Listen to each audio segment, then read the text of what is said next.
¿Cómo les va? Muy buenas tardes.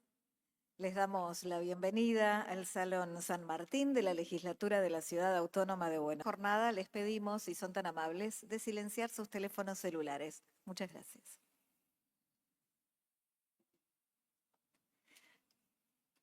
Nos encontramos aquí reunidos por iniciativa de la diputada Lucía Montenegro, quien está encabezando este acto, para abordar la amenaza del ciberacoso sexual infantil, conocido como grooming, así como la ESI, Educación Sexual Integral, ambos temas de candente actualidad. Queremos saludar al panel, que está integrado además, por supuesto, la nombramos recién, la diputada Lucía Elena Montenegro. Contamos con la presencia del senador nacional, doctor Juan Carlos Pagotto. Le damos la bienvenida. Muchas gracias por estar aquí. La doctora Agustina Mitre, el doctor Francisco Morán y la licenciada María José Binetti. A todos les damos la bienvenida y comenzamos esta jornada con las palabras inaugurales de la diputada Lucía Montenegro.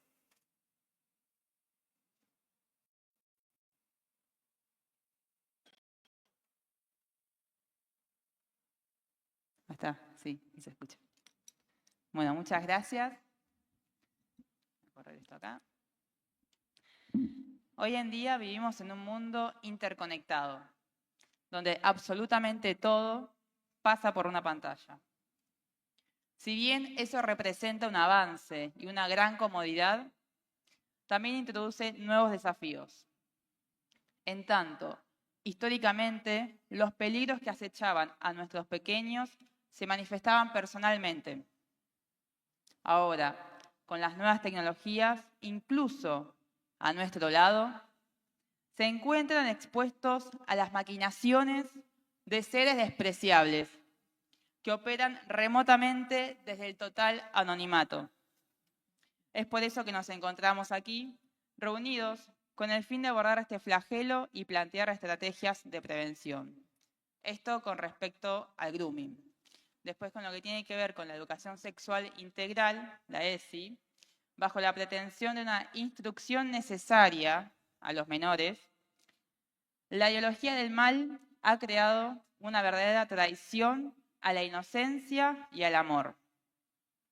Estas breves palabras abren la puerta para que expositores con conocimiento en la materia nos ilustren hoy a todos nosotros. Así que, bueno, sean bienvenidos y, bueno, muchas gracias por estar acá presente y por esperar. Sí, gracias.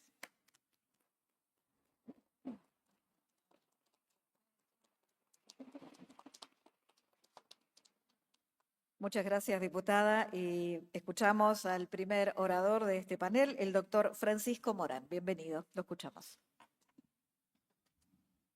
Primero que nada, muchas gracias por haberse presentado hoy ante lo que nosotros consideramos una temática no muy interesante para los que toman decisiones en este país día a día, pero sí muy urgente.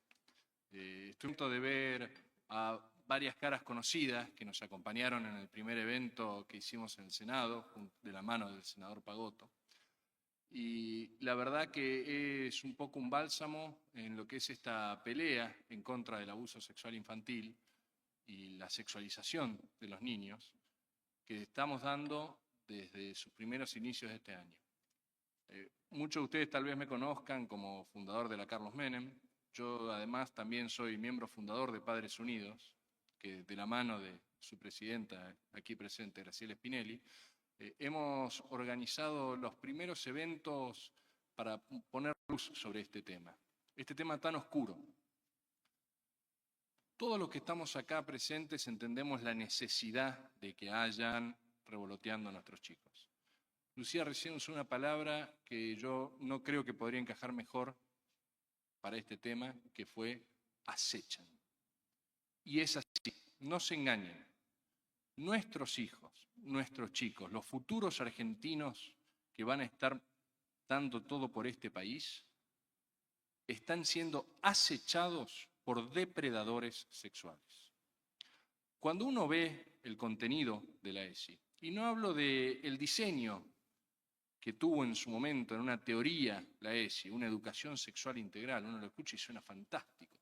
Significa que los chicos ya no van a tener más enfermedades de HIV, va a bajar la tasa de embarazo adolescente, van a bajar los suicidios, van a bajar todos esos problemas que se dan cuando lo que se da no es sexo, sino abuso.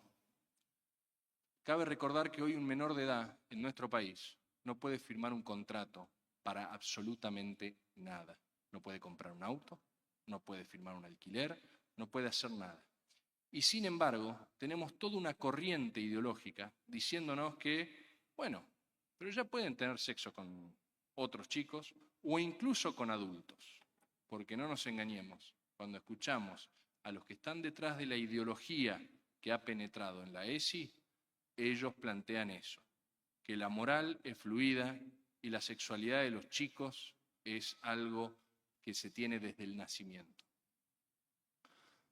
Aquí tenemos dos profesionales que van a contarles con un grado de expertise que realmente sobra para lo que queremos demostrar, que son la licenciada Binetti y la doctora Mitre, que van a estar explicándoles qué es lo que está pasando en Argentina desde que se implementó la ESI, cómo se le está dando permiso a gente que no está capacitada para hablar de sexo con nuestros hijos y de cómo se está usando una idea noble para que sirva como un caballo de Troya en el cual se está dando pornografía a los chicos de primaria y secundaria, se está destruyendo la identidad de los chicos desde el jardín de infantes, porque créanlo o no, la ESI arranca en el jardín de infantes, momento en los cuales, entre juegos en los cuales participa el maestro jardinero o la maestra jardinera,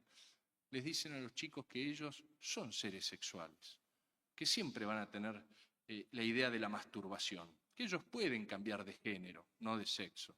Y ya sabemos que es político cuando hablan de género y no de sexo, porque a nadie le interesa, de los que están empapados con el tema de la ESI, la biología. Les interesa una doctrina perversa creada en Estados Unidos por John Money y por Alfred Kinsey, en la cual lo que se trata de demostrar es que todo es maleable, la moral en definitiva depende del capricho de quien cría a nuestros hijos y que la sexualidad es algo que se puede imponer en la gente y no que se tiene por naturaleza. Nadie de aquí quiere decirle a los mayores de edad qué hacer con su vida. Lo único que les vamos a pedir a todos aquellos que defienden esto es que no se metan con nuestros hijos. Nuestra Constitución, aunque no la respetamos, es de un nivel de avanzada que debería ser estudiada en el resto del mundo. Nuestro artículo 19 establece el derecho a la intimidad y a la privacidad. Eso significa que los padres son quienes tienen la potestad de velar por los intereses y la educación de sus hijos, no el Estado. Este es un derecho que no existe en muchos otros lugares del mundo. Y sin embargo aquí nosotros no lo cumplimos, no lo valoramos y hemos decidido como país hace mucho tiempo dejarlo en manos del gobernante de turno. Voy a dejar ahora que hablen nuestras expositoras que realmente tienen mucho para compartir con nosotros, pero los dejo con una pequeña reflexión. Desde que se implementó la ESI, las enfermedades de transmisión sexual en niños y adolescentes se han duplicado. La tasa de suicidio en los últimos 30 años de jóvenes se ha triplicado.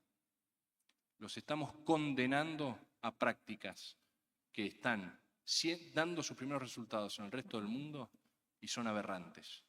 Y nosotros hoy tenemos la gran oportunidad de hacer la revolución del sentido común y volver a decir, con los chicos no.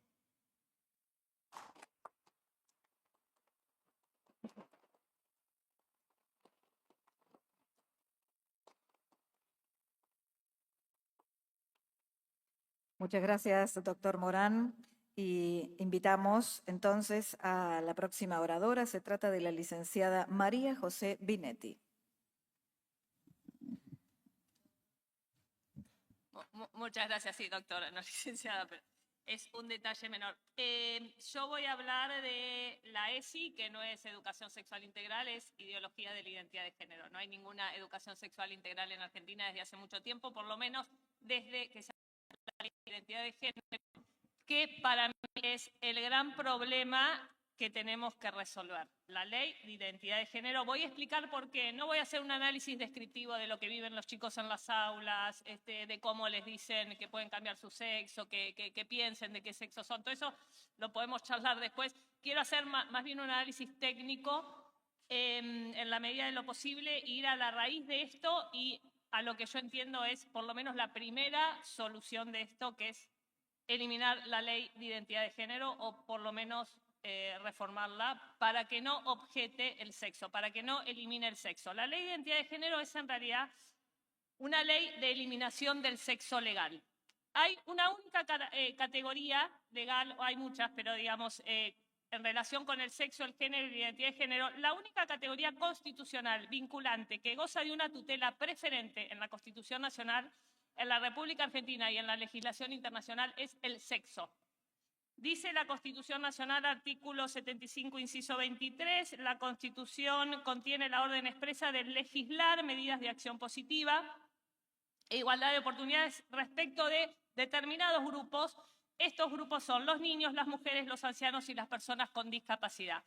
Niños, niñas, mujeres tienen una tutela preferente y tienen la orden expresa de acciones positivas, acciones de discriminación positiva para su protección específica. No habla la Constitución de quienes se perciban niños, quienes se perciban mujeres o se perciban ancianos o personas con discapacidad. La Constitución habla de objetivamente quienes sean niños, mujeres y ancianos o personas con discapacidad.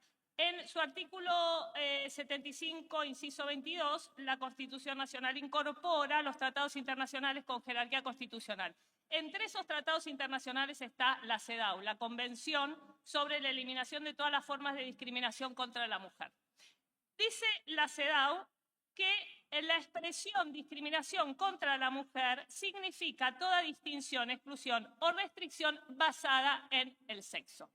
Es decir, a las mujeres se nos protege, a las niñas se las protege en razón con motivo de su sexo. Y por si quedara alguna duda de lo que es el sexo, dice la misma CEDAW y dice el glosario de la ONU que el sexo se refiere a las diferencias biológicas entre hombres y mujeres, niñas y niños. Esto es el sexo, esto es lo que tiene una tutela preferente en la legislación internacional y constitucional de Argentina. Es la única categoría que figura en tratados internacionales y que está protegida por mandato vinculante en nuestro país.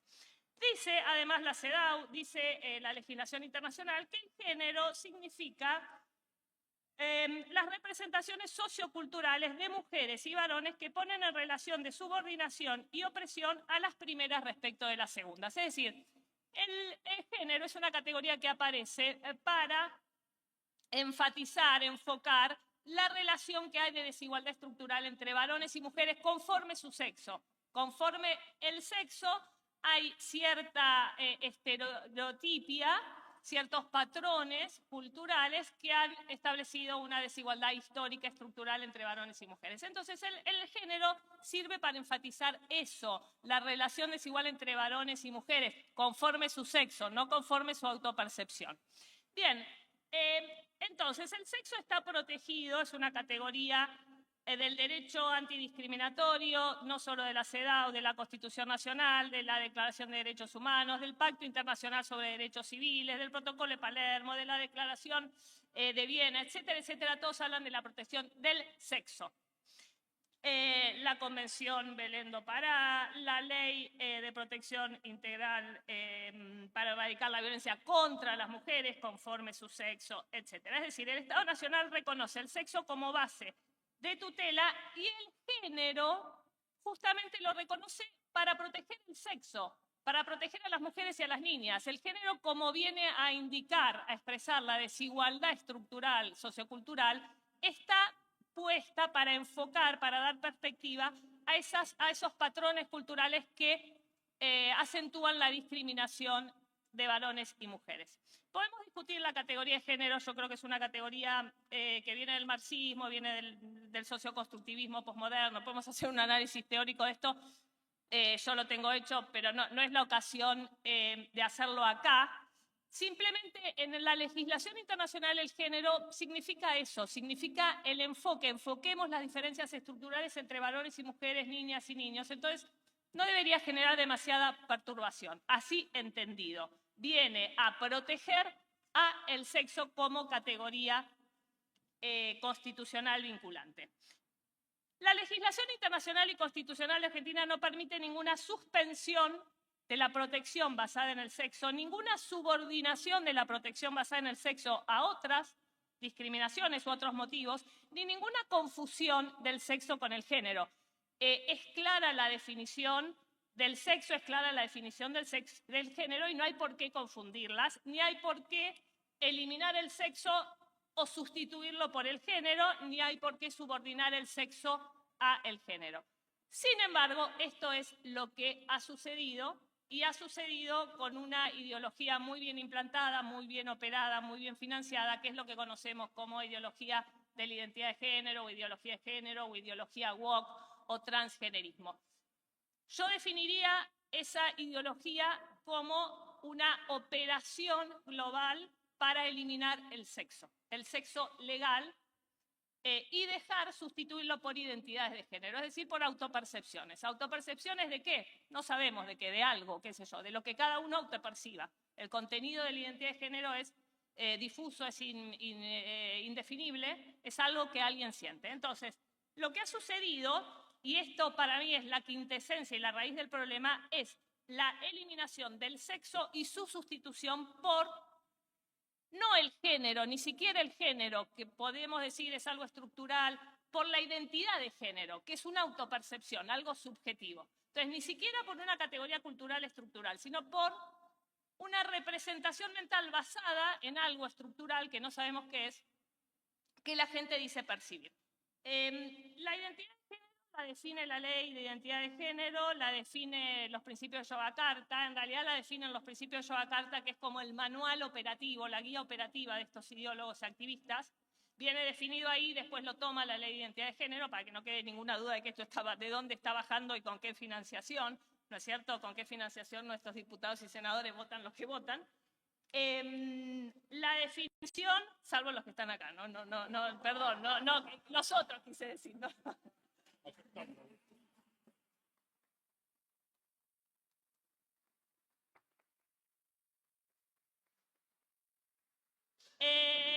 esta definición encubiertamente opera una redefinición del sexo. El sexo está definido por convenios internacionales, no podemos redefinir. Bueno, sin embargo, esta ley redefine el sexo y establece una especie de espanto conceptual y espanto social y moral. ¿Por qué? A ver, la definición de identidad de género dice que se entiende por identidad de género la vivencia interna del género, que no está definido, esta definición no define el género, tal como cada persona lo siente, que puede no coincidir con el sexo asignado, ¿no?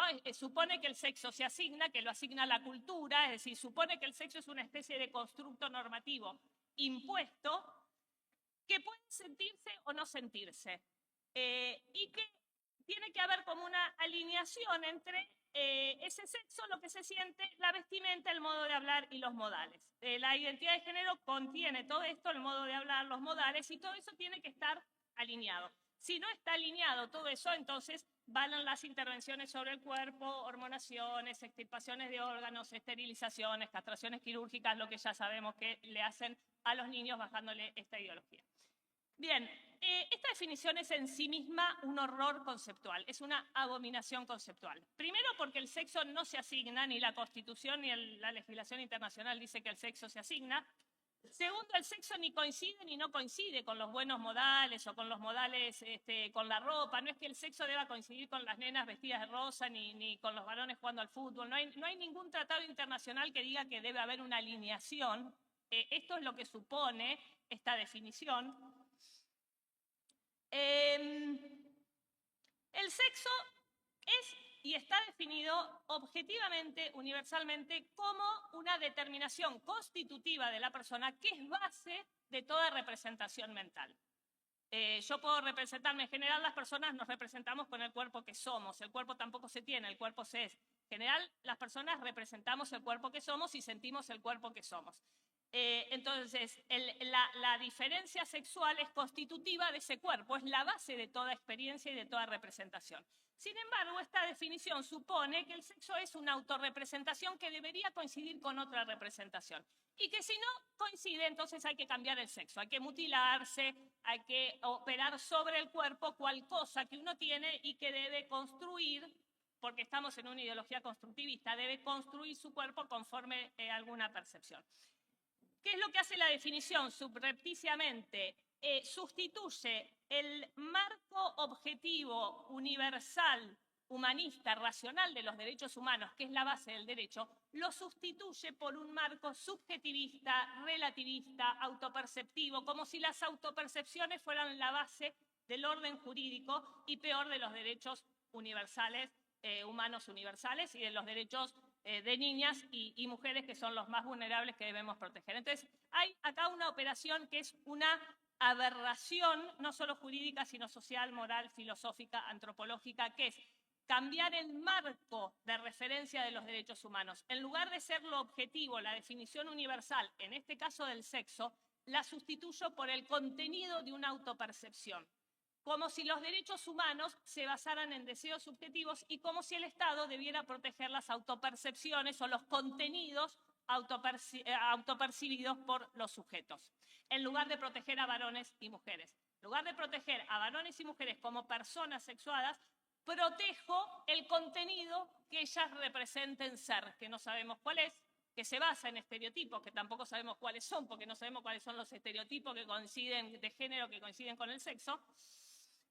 Y entonces lo que tenemos acá es un relativismo, es un constructivismo, es una ideología subjetivista, que esto es lo que llamamos, yo la llamo neotribalismo identitario, que es el wokismo. El wokismo es un neotribalismo identitario. Dividimos a las personas conforme su identidad de algo, de lo que perciban, y entonces hacemos estallar la sociedad humana. Ya no tenemos una identidad humana común, tenemos autopercepciones subjetivas de algo, que además son incomunicables, son incognoscibles. Bueno, es realmente, estamos ante la barbarie. La ideología woke es la barbarie y se expresa de manera paradigmática en la ideología de la identidad de género, porque logra la identidad de género eliminar al sexo. Entonces, ¿qué hace la ley de identidad de género? La ley de identidad de género elimina el sexo. A partir de la identidad de género no hay más sexo legal, lo que tenemos son autopercepciones cis, trans, vieron que las cis son las que coinciden, las cis, algunos somos autopercepciones cis, otras somos autopercepciones trans, después tenemos las gestantes, los peneportantes, toda una neoterminología que viene a sustituir al sexo. ¿Por qué? Porque es una operación de control ideológico y de control discursivo. Bien. Esto supone esta distorsión conceptual que se puede analizar teóricamente, pero lo importante es marcar, esto es la base conceptual de todas las otras distorsiones educativas, morales, sociales. El concepto que introducen acá es la base de todo el desastre que se arma después. Cuando le dicen a un niño que piense a ver de qué género se autopercibe, esto está operando, este concepto está operando detrás. Y está operando la redefinición encubierta que hicieron del sexo, que es una categoría constitucional que no se puede tocar. No puede una ley cambiar una categoría constitucional, además vinculante, que está en tratados internacionales. Esto, entonces, por eso la ley de identidad de género es inconstitucional, es una aberración jurídica y presupone, entonces, antropológicamente la disociación. Uno puede percibir cosas que no tienen nada que ver con su cuerpo. El cuerpo está todo fragmentado porque ya no hablan ni siquiera de sexo. Hablan de expresiones de género, qué sé yo, sería tener un pene, por ahí, como dice un teórico de estos, tener un pene en la oreja y una vagina en el plexo solar. Digamos, podemos combinar las expresiones de género y las características de género, y yo me puedo autopercibir que varón trans y entonces soy un gay según mi autopercepción. Elimina el concepto de orientación sexual, no hay más orientación sexual, hay orientación de género. Tenemos varones que son lesbianas. No, elimina... Esta ideología es absolutamente homofóbica, porque se hacen pasar se escandalizan cuando les decimos, esta ideología es absolutamente homofóbica. Tenemos varones lesbianas y tenemos mujeres gays. Entonces, está eliminando el concepto de homosexualidad. Bien, fragmenta entonces el cuerpo. El cuerpo es una especie de aparato que nosotros podemos armar, desarmar. Le decimos a los pibes que se hormone, que se ponga, que se saque un pene, se ponga una vagina, etc. Bien, esto es lo que le está bajando a los niños. Cuando los niños vienen y dicen que son trans no significa nada, digamos, significa en esta ideología que es una abominación conceptual. Cuando nos dicen, pero la ley de identidad de género, lo que tenemos que responder es, pero el sexo legal. Cuando viene la maestra y nos dice, la identidad de género es un derecho humano. A ver, ¿qué es un derecho humano? La identidad de género es una autopercepción. Que yo me autoperciba algo no es un derecho humano. Mis sentimientos, mis percepciones, mis experiencias no son un derecho humano. El derecho humano es a no ser discriminado por esas autopercepciones. Eso sí es un derecho humano, pero eso lo sabemos por lo menos desde el 48, no es ninguna novedad. Y en realidad los que nos quieren decir cuando dicen que la identidad de género es un derecho humano, no es la identidad de género en sí, que es una autopercepción de algo que nadie puede discriminar a nadie ni por sus opciones sexuales, ni por cómo se vista, ni por a qué juego juegue, ni por cómo se represente. Lo que nos quieren decir con que es un derecho humano es en realidad que el derecho es eliminar el sexo y sustituirlo por la identidad de género, que esa es la operación. Cuando nos dicen es un derecho humano, lo que están diciendo el derecho humano es que yo elimine y borre el sexo. Hay todo un aparato implantado para eliminar el sexo, esto no lo digo yo, lo dicen estos ideólogos, todo el control discursivo, esto de la X, la E, gestantes, menstruantes, todo esto es para borrar la diferencia sexual, no incluye a nadie, esto está planificado para borrar la diferencia sexual y sustituirla por autopercepciones de género. Detrás de esto hay un enorme negocio, ¿no? De hormonas, de cuerpos, y hay un negocio transgenerista y transhumanista también. Por eso este es el entrenamiento, ¿no? Armémonos cuerpos conforme percibamos, imaginemos. Esto es un entrenamiento transhumanista. Pero para ir al punto de los pibes, ¿no? Acá el impacto mayor desproporcionado lo tienen los chicos. ¿Por qué? Porque son justamente los que tienen una tutela preferente en razón de su vulnerabilidad, en razón de su inmadurez, indefensión. Entonces, acá, cuando le decimos a un pibe que en realidad puede imaginarse el sexo que quiere, esto en un punto es psicotizante, es como sacarle la evidencia al principio de realidad.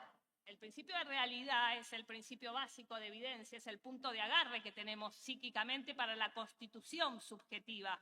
Si sacamos ese principio de realidad, esa evidencia del cuerpo sexuado, que es la primera evidencia que tenemos, si sacamos eso, ¿qué nos queda? Nos queda la psicosis, nos queda el delirio. De hecho, filósofos han abonado el antiedipo y la esquizofrenia como modelo antropológico. Entonces, estamos ahí. Esto está planificado por todos estos filósofos. Pero a los chicos les estamos sacando las evidencias básicas de las cuales se agarran, ¿no? No tienen de dónde armar su subjetividad si les decimos que pueden percibir lo que quieran, porque nadie percibe lo que quiera, percibimos lo que es y el cuerpo no se percibe, el cuerpo es la base de toda autopercepción, es el sujeto mismo sexuado la base. Entonces estamos haciendo realmente una confusión enorme. Le decimos que su sexo es una especie de disfraz, su cuerpo es como un disfraz que lo engañan, lo engañaron. Es un diagnóstico médico, como dice Butler, el sexo es un diagnóstico médico. Esto es una abominación realmente.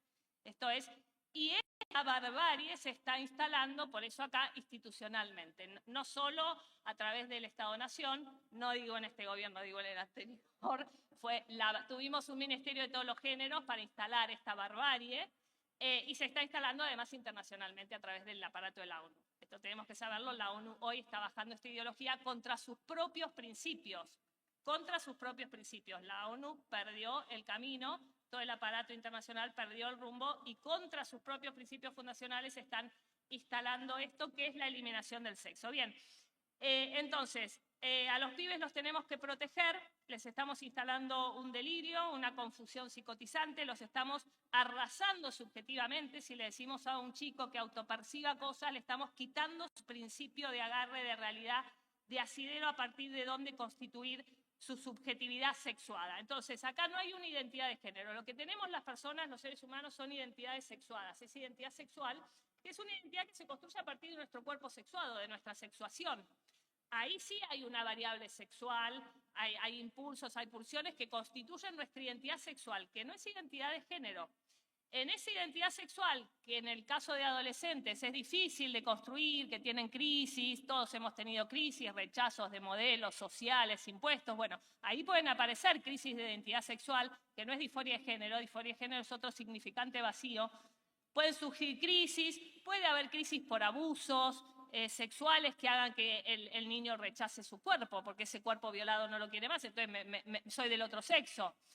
Puede haber esquizofrenia, puede haber autismo, puede haber, detrás de la manifestación de la disconformidad de la identidad sexual, pueden haber muchas cosas que hay que analizar, hay que iniciar una terapia exploratoria, hay que iniciar una terapia integral que considere a la persona en su totalidad biopsicosocial y espiritual, no tomar a la persona como un constructo cultural que la cultura le escribe. Este es el modelo antropológico que tiene esta ideología. El sujeto es un sujeto discursivo cultural y la cultura le inscribe desde afuera representaciones culturales que están en su imaginación. Entonces él se imagina conforme la cultura le va escribiendo modelos o patrones de conducta socioculturales.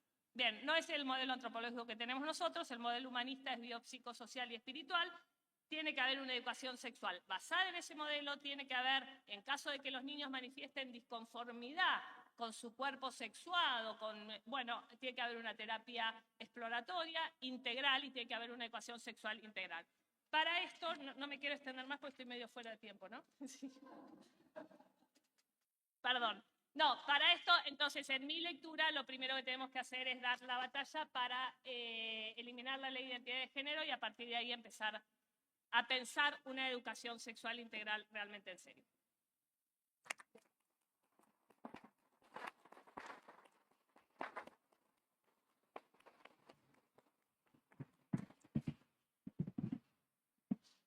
Muchas gracias, doctora Binetti. Invitamos a continuación a la doctora Agustina Mitre.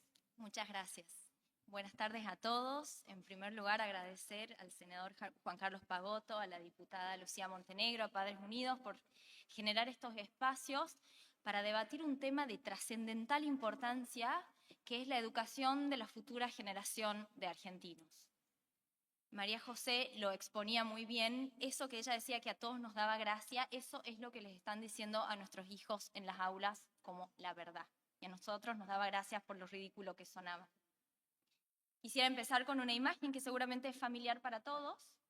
Un padre o una madre lleva a su hijo a la escuela y lo deja con la tranquilidad de saber que lo está dejando en un lugar seguro, en un lugar donde lo van a respetar, donde lo van a cuidar, donde la familia es un aliado y no un obstáculo y es el principal educador.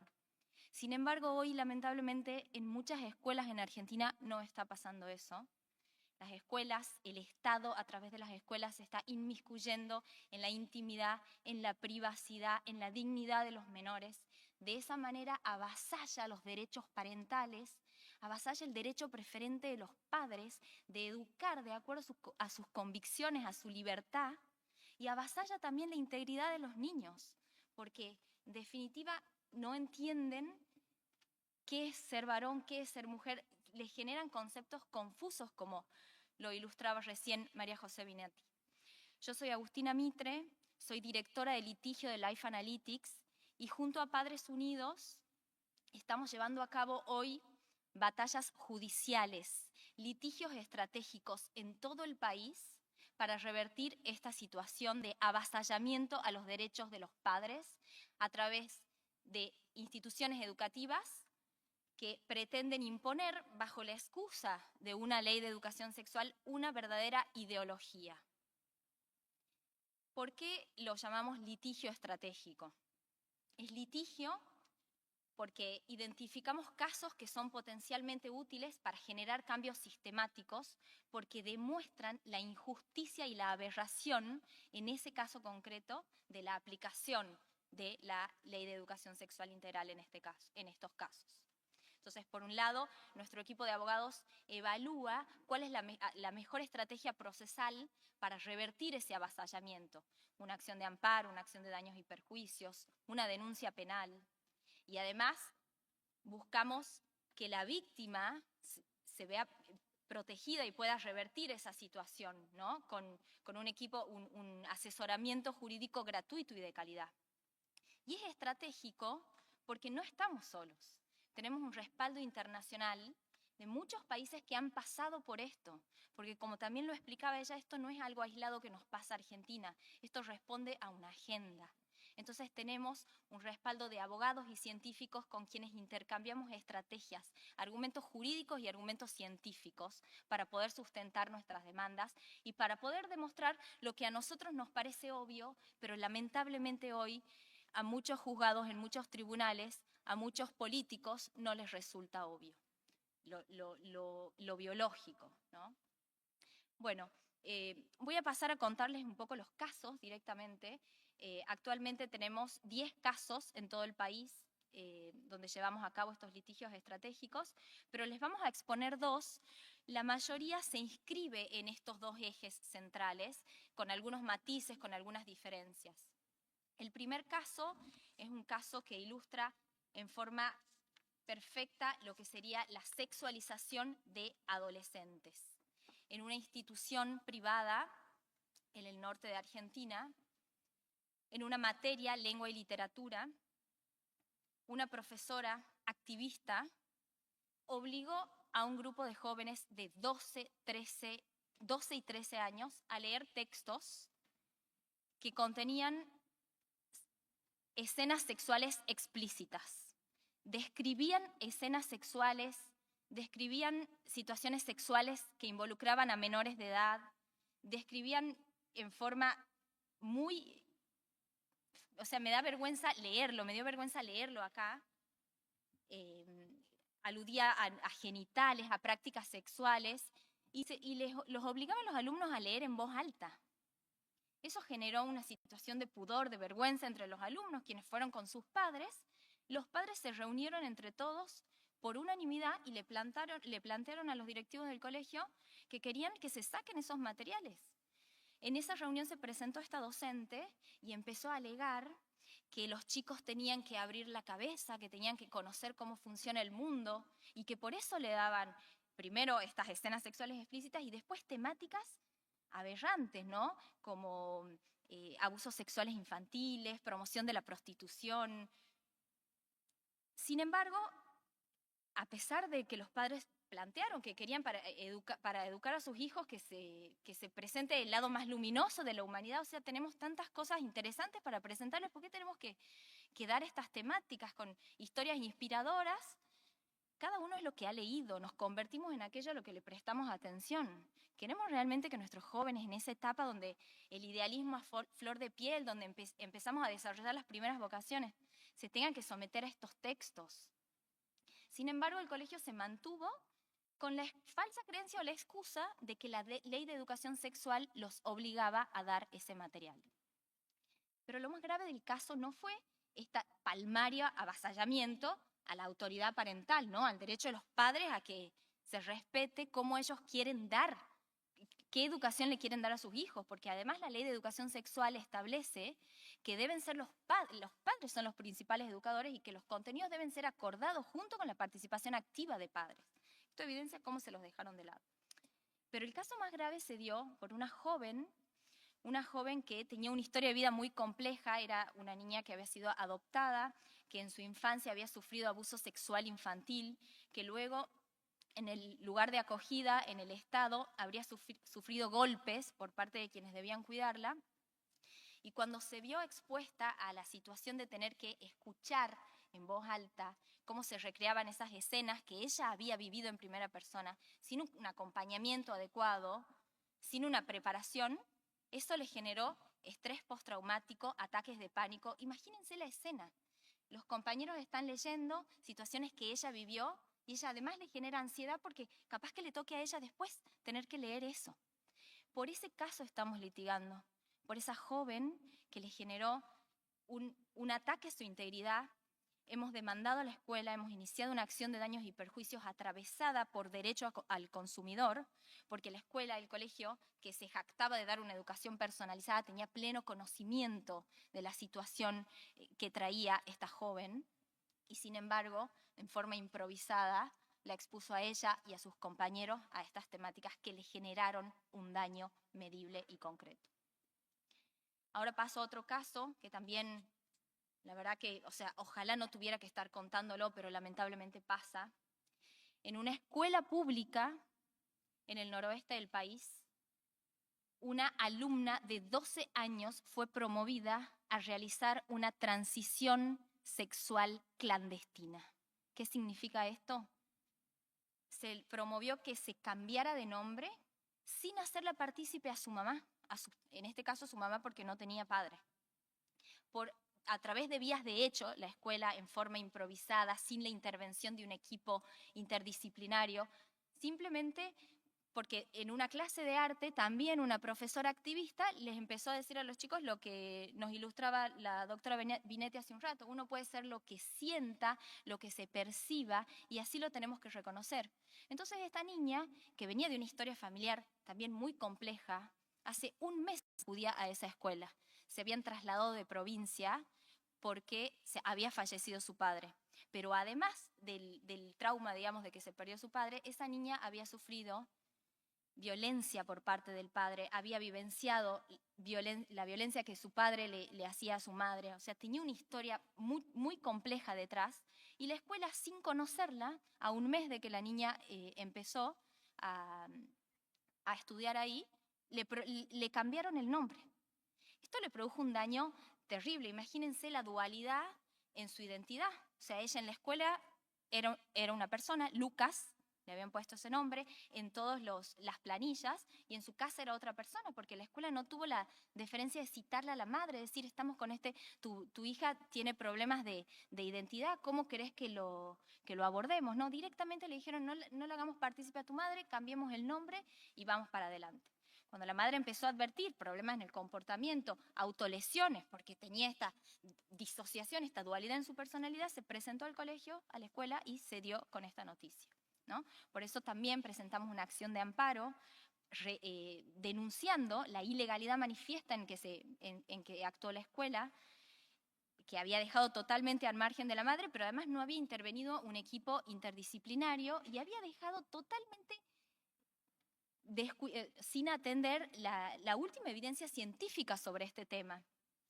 Casualmente, el año pasado y el anterior se publicaron 2 estudios sobre la disforia de género, porque llamó muchísimo la atención un artículo publicado en el Journal of Child Psychotherapy en Londres, que identificaba el enorme aumento de casos de consulta por disforia de género en los hospitales. Habían aumentado de 5 por año a 6.000.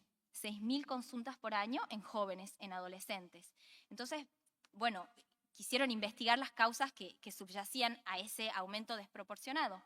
Y lo que se descubrió es que muchas veces detrás de la disforia de género en realidad hay muchas comorbilidades u otras afecciones que no son atendidas, porque al joven que tiene este problema le dicen: no, vos tenés disforia de género, vamos, cambia el nombre, hormonizate, y se lo lleva por una terapia afirmativa: está bien lo que vos sentís, vamos, como si fuese que ese camino lo va a llevar a solucionar el problema, y no se explora que en realidad puede haber otra cuestión de base.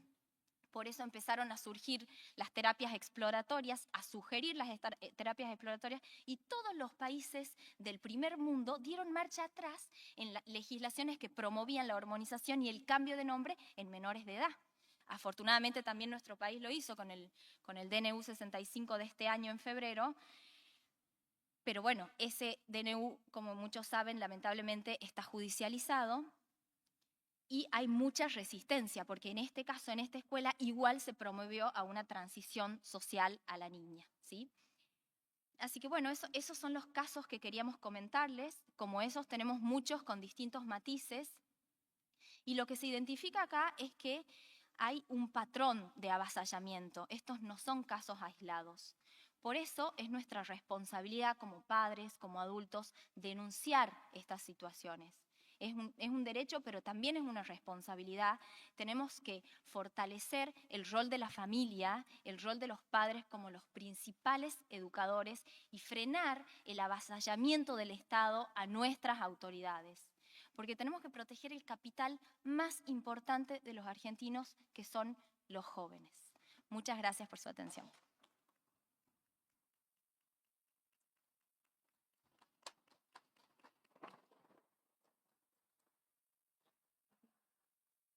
Muchas gracias, doctora Mitre. Y vamos a escuchar a continuación las palabras del senador nacional, doctor Juan Carlos Pagotto. Bueno, buenas tardes. Yo, después de haber escuchado atentamente las dos alocuciones, me traía a la memoria esto de que hagan leer libros con alto contenido de perversiones, diría, ¿no? Dos personajes históricos que muchos nombran y pocos conocen, ¿no? Uno se llamaba Alphonse Donatien, mal llamado Marqués de Sade, y el otro Wanda de Sacher-Masoch. El sadismo y el masoquismo. Es como si le hiciéramos leer a los chicos en la escuela secundaria este tipo de cuestiones. Y esto se ha naturalizado a partir de algo que va más allá de la ideología de género impuesta en América Latina por el Foro de Sao Paulo, que hay que combatirlo a ultranza y destruirlo. Y esto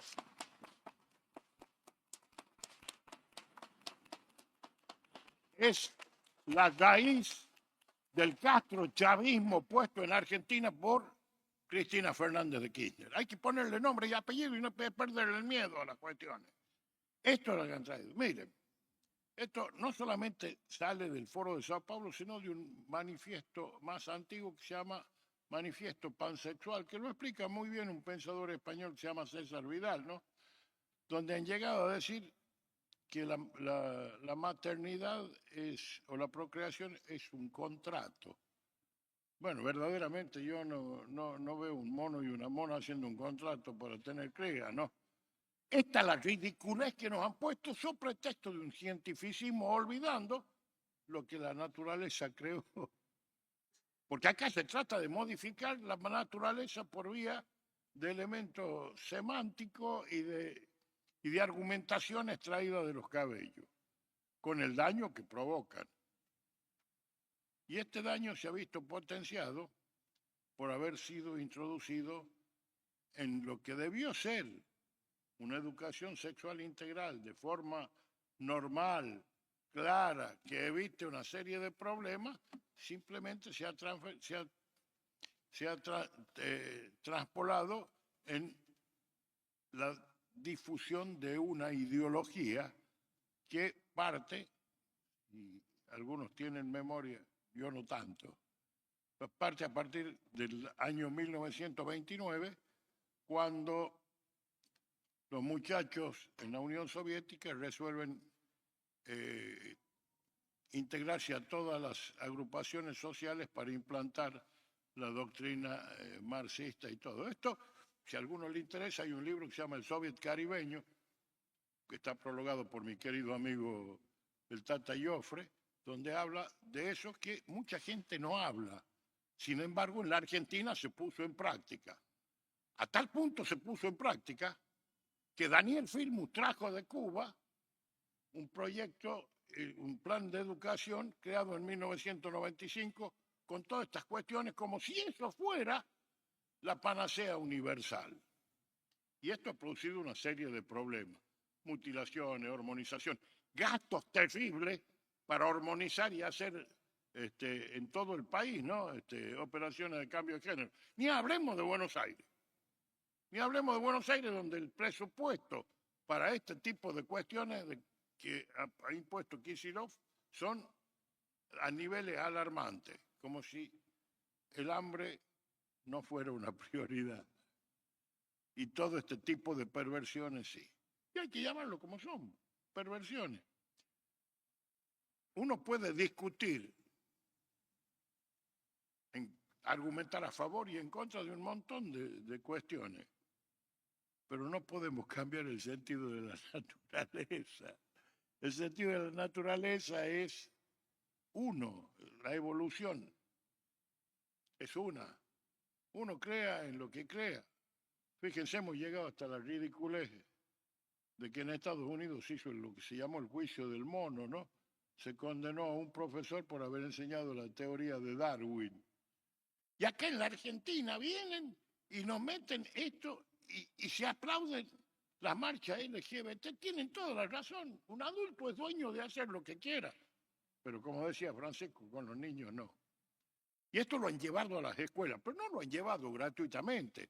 Esto se llama colonización ideológica. Para que se queden tranquilos los muchachos, esta colonización ideológica no es un término mío, sino un término de Arturo Jaureche, así que se pueden quedar tranquilos, que estoy citando a alguien de su mismo palo.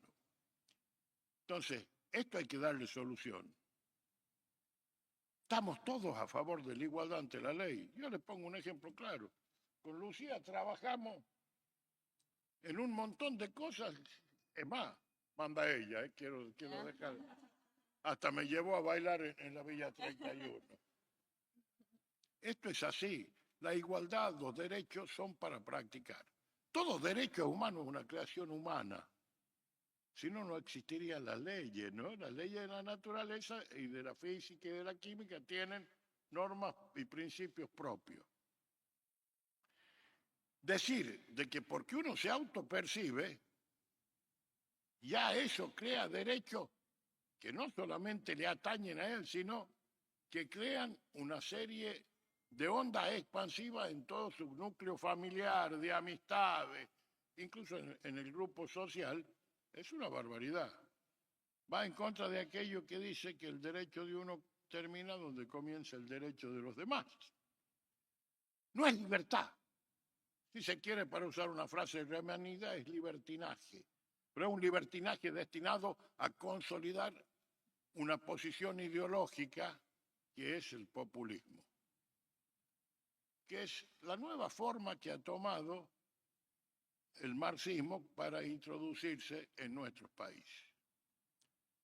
Y este es el desafío de hoy. Esto hay que traerlo. Yo sé que es incómodo el tema, es muy incómodo, a mucha gente no le gusta y cree que somos retrógrados y que estamos en contra de todo el mundo. No, queremos que todo se vuelva a la normalidad.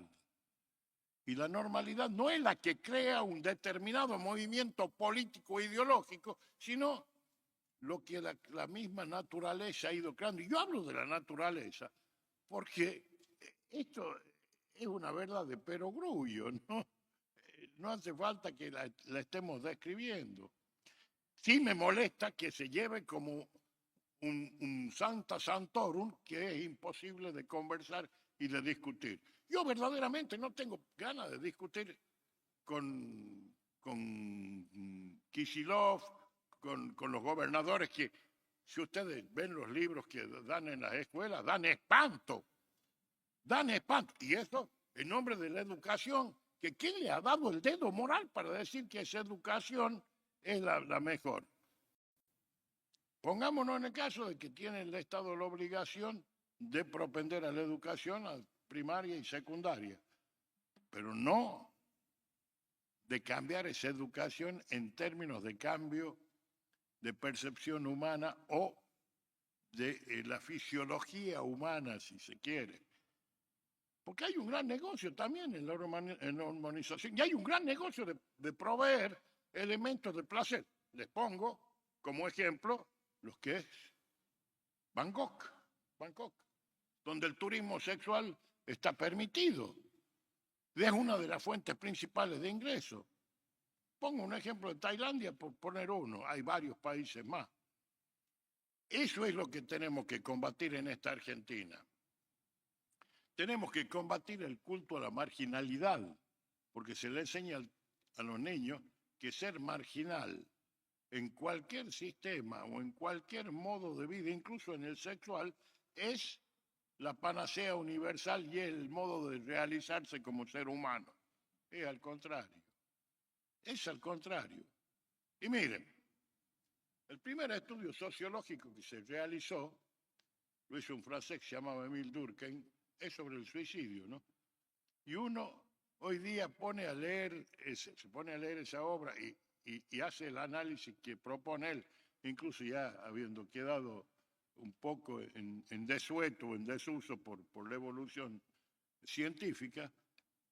El suicidio se ha trasladado a los niños y adolescentes. Cada vez hay más suicidas adolescentes, porque el mundo no le da respuesta, y no le da respuesta ni educativamente, y su familia está desintegrada, porque también, digámoslo, a partir de la revolución integral se produce una disolución de la familia que hasta el día de hoy no hemos podido contrarrestar. Sí tenemos que volver a tener los principios éticos. Cada cual es dueño de creer en la religión que quiera, no vamos a imponer ninguna manera de pensar. Lo que sí, hay principios éticos fundamentales y hay que respetarlos. Eso hacia la norma de convivencia, si no, vamos a volver a la ley de la selva. Ahora se está hablando de la reforma del Código Penal y yo les decía el otro día, conversando con unos jueces, que tenían razón todos los penalistas, ¿no? La primera ley que limitó eso fue la ley del talión, ojo por ojo, diente por diente, porque antes se mataban familias enteras a lo mejor por un insulto. Bueno, tenemos que volver a la racionalidad, a la normalidad que han destruido 20 años de desgobierno, 20 años de traer una ideología extraña para traspolar lo que cayó en Europa, traspolarlo a la Argentina. Y esto hay que decirlo, y hay que perderle el miedo. Y hay que perder el miedo también a equivocarse. No, todos nos vamos a equivocar. El que me diga que no se equivocó en la vida, que vaya buscando un mármol para que le hagamos un monumento. Pero hay que salir y decirle, hay que difundir esto. Y en este sentido, yo sé que le cae incómodo y que los legisladores muchas veces no quieren tocar el tema porque dicen, no, porque van contra mis votantes o mis presuntos votantes, y esto no es así. Esto no es así, la verdad es una sola. Le podemos poner el cristal que sea, pero va a seguir siendo verdad una sola cosa. Y esto es una tarea de todos y cada uno. Y esto es lo que tenemos que llevar. Porque también esto trae aparejado otro fenómeno que con la senadora Lozada lo hemos tratado en varias provincias, que son las falsas denuncias. Todo tiene que ver con todo. Y hay que destruir de una buena vez el Foro de Sao Paulo, pero destruirlo como corresponde. Y también hay que ponerlo a los jueces que lean y que interpreten bien lo que dice la Convención de Belén do Pará, que dice una cosa y no lo que ellos creen que dice, o le hacen decir para quedar bien con algún colectivo. Que da la casualidad que en el caso de Chaco no abrieron la boca, ¿no? Y eso también es un caso bastante complicado. Todo esto tiene que ver con todo, y esta es una tarea de revolución cultural. Y la revolución cultural es tarea de todo. Especialmente hay que tener en cuenta que la educación comienza en la casa y la enseñanza en la escuela. Porque también tenemos que tener en cuenta de que los docentes antes tenían una gran vocación y ahora se ha convertido en una salida laboral muchas veces utilizada o mal utilizada políticamente. Por eso tenemos la cantidad de problemas que tenemos. Y no hay que escaparle, hay que tratarlo, hay que hablar en todos los círculos que se pueda, porque esta es la verdad. Yo me río porque cuando hicimos el primer encuentro en el Senado, veían las imágenes de los libros de Kicillof, es que ha puesto una barbaridad. ¿Y por qué no fueron? Porque fueron pocos senadores, fuimos 5, 6, no fueron más. Y esto es la realidad, esto es lo que hay que combatir. Y el que no quiera combatir, que lo diga públicamente. Si esto es así de simple. Si las cámaras o los congresos provinciales o nacionales no están para ir a hacer riña de gallo, están para debatir los temas que verdaderamente importan a los argentinos. No están para hacerse autopropaganda, están para legislar sobre lo que se debe legislar. Yo no quiero hacer una ley para que hagan un cordón cuneta, es un problema de gestión, pero sí quiero modificar esta ley. Sí quiero que lo que ya está en el Código Penal, y sin duda está en el Código Penal nuevo, que es corrupción de menores, se aplique. Se aplique.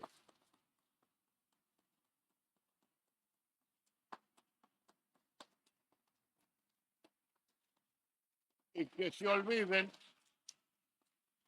olviden algunos que tienen como argumento de que no se puede corromper lo corrompido. Porque hay una sociedad que ha mirado para otro lado y ha permitido esa corrupción. Y también le pongamos la cuota de responsabilidad que tienen los medios de comunicación.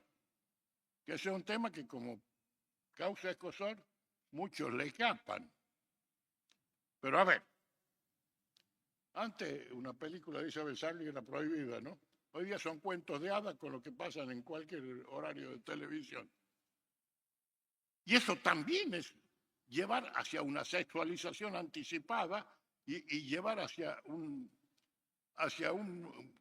movimiento que es bastante complejo, donde se pierde la imagen de qué es el sexo y para qué está. Por último, les quiero decir que yo me autopercibo millonario y tengo que trabajar. No tengo la protección. No tengo la protección. Yo les agradezco la valentía que tienen. Bueno, con ellos ya he estado con la presidenta de Padres Unidos, que me hizo ver una documental que filmó, que es una preciosura, de Buenos Aires a Beirut. Y esto es la valentía de salir a decir las cosas. Porque si uno no tiene la valentía de enfrentar la vida y de cumplir con su rol social, y bueno, que se vuelve ermitaño. Y el qué me importa nos ha traído a los argentinos donde estamos. Y esto es lo que hay que terminar. Somos padres, hermanos, hijos, abuelos, y esos roles los vamos a cumplir durante toda nuestra vida. Por eso les agradezco, los invito a que nos ayuden a difundir esto y a combatir esto, porque esto es lo que le debemos a nuestros hijos y a nuestro futuro. Es lo mejor que podemos hacer. Nada más y muchas gracias.